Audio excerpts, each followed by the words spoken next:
Hey everyone, welcome to the channel. My name is Ash and I'm here with a review for White Day 2, The Flower That Tells Lies, the complete edition on Xbox. Now, this is a sequel to the horror game White Day, and I've covered that previously on the website and on the channel. It released on, I think, pretty much everything, and on PlayStation it was like a VR version as well, which I thought was pretty cool.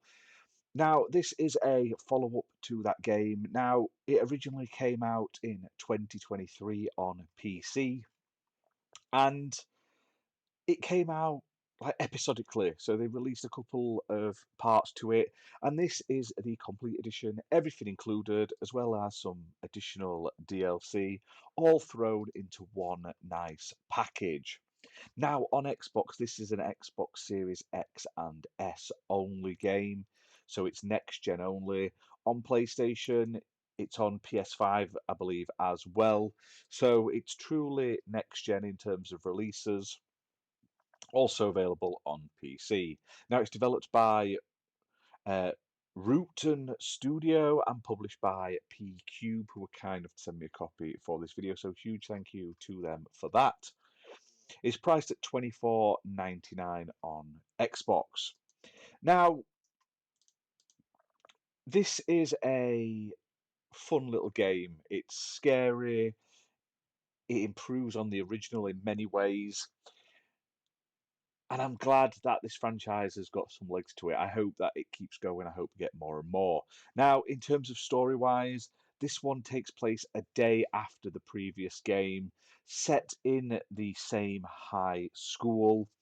And basically, I don't want to spoil the first game, but you end up sort of cleansing it of like evil spirits and stuff like that, or you think you have at the end of that game.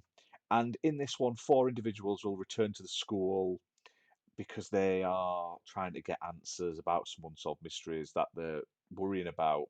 Now, there's three chapters or three episodes to this game.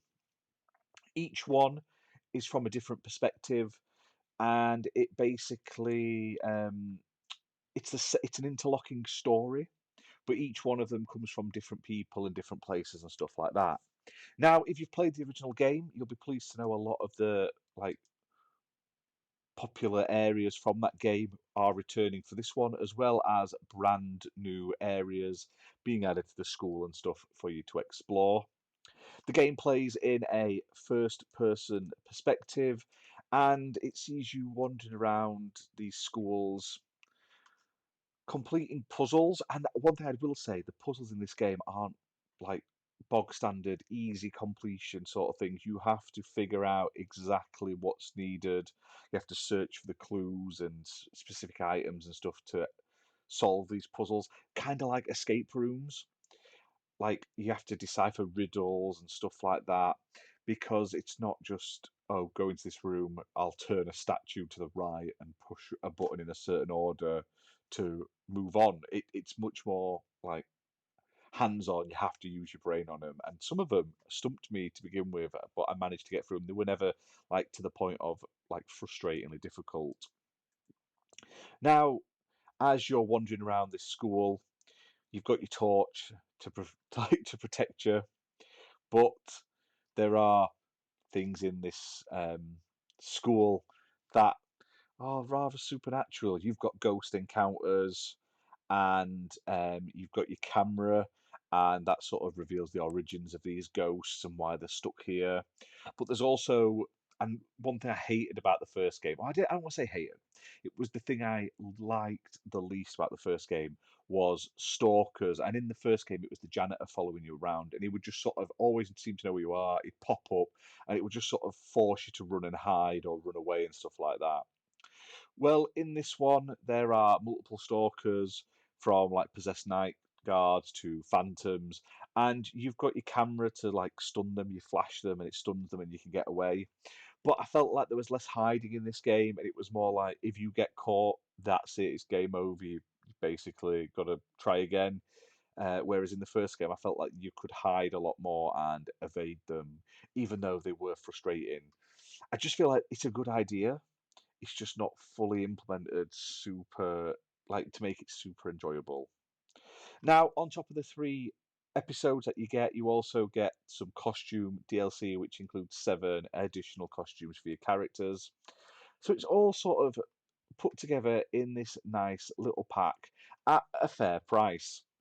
Now, there's tons of different enemies, like multiple endings.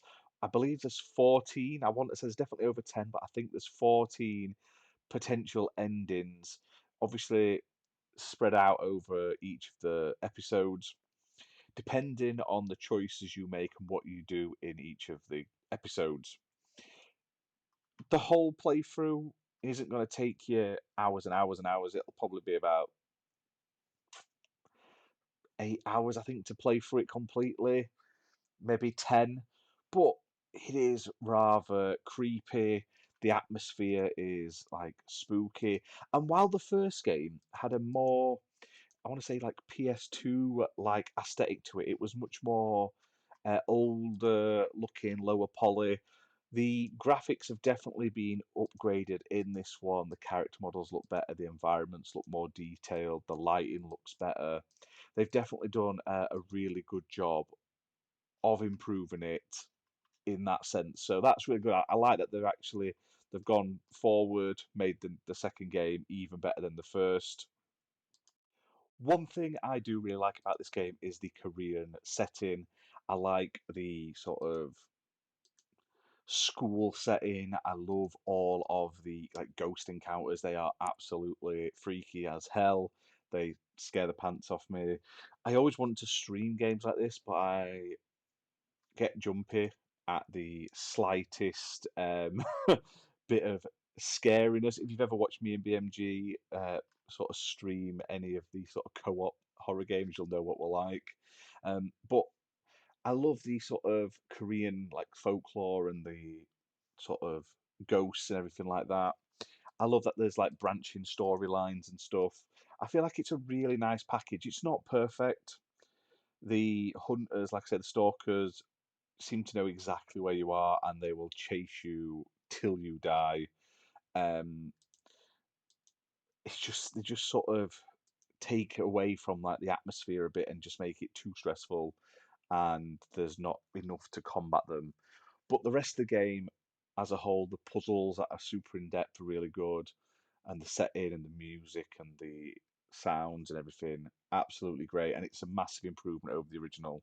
I just think if they do a third, let's sort of get the stalkers right, eh? And because that's the thing that people are gonna hate. But this game is available right now. It released on the 15th of August 2024. Published by PQube. Playable on Xbox Series X and S. I played it on Series X and had no real issues with it at all that I can think of. It's also available on PS5 and PC, and on Xbox you can pick it up for $24.99. So hit that like button, hit subscribe, and I'll see you soon for more gaming content, guys. Bye for now.